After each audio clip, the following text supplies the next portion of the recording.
Thank you, Mr. President. Mr. President, over decades, the Middle East has suffered from policies of Western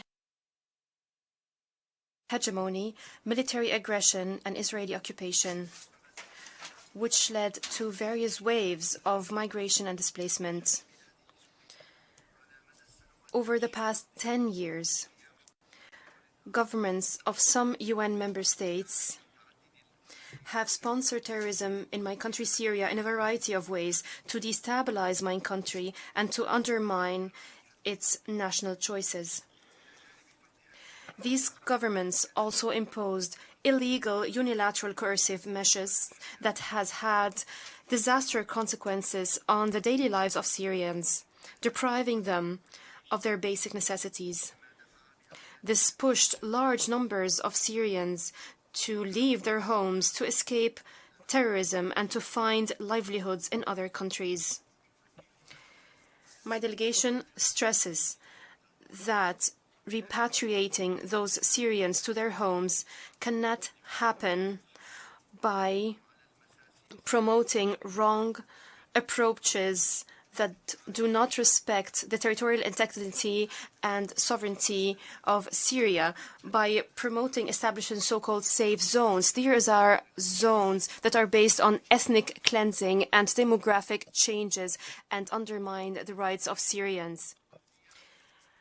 Mr. President, my delegation believes that addressing the causes of migration requires creating conditions that are conducive to building resilience and allowing them to stay in their homes rather than leaving them to confront difficult circumstances, pushing them to become migrants or refugees. Accordingly, the Syrian government, despite all the challenges that it is facing, has made extensive efforts to improve the humanitarian situation and to bring the country back to the path of recovery and the implementation of the SDGs. The government has attached utmost importance to providing the daily necessities to Syrians and restoring basic services in all sectors. In addition, the government has issued amnesty decrees and has taken administrative and legislative measures to ensure national reconciliation and to restore stability and safety throughout Syria. My country has also encouraged international investment in programs and projects that ensure early recovery and build the resilience of Syrians. This is an additional important step that allows us, on the one hand, to address the factors that push some Syrians to leave their homes, and on the other hand, to create the necessary conditions for voluntary, dignified, and safe return of migrants and refugees to their places of origin.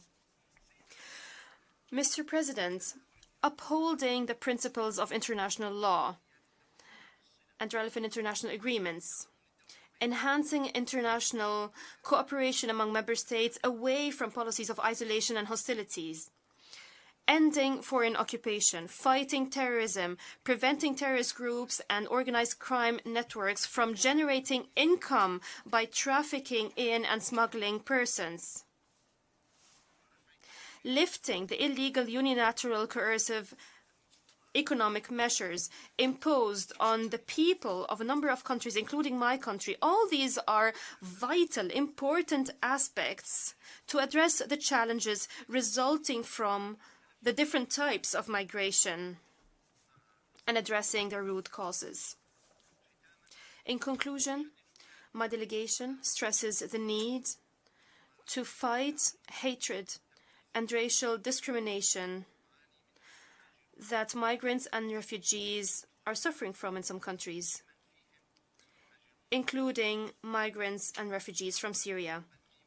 We call for adopting a global code of conduct to put an end to the extremist and hateful discourse that incites violence against migrants and refugees. Thank you, Mr. President. Muchas gracias.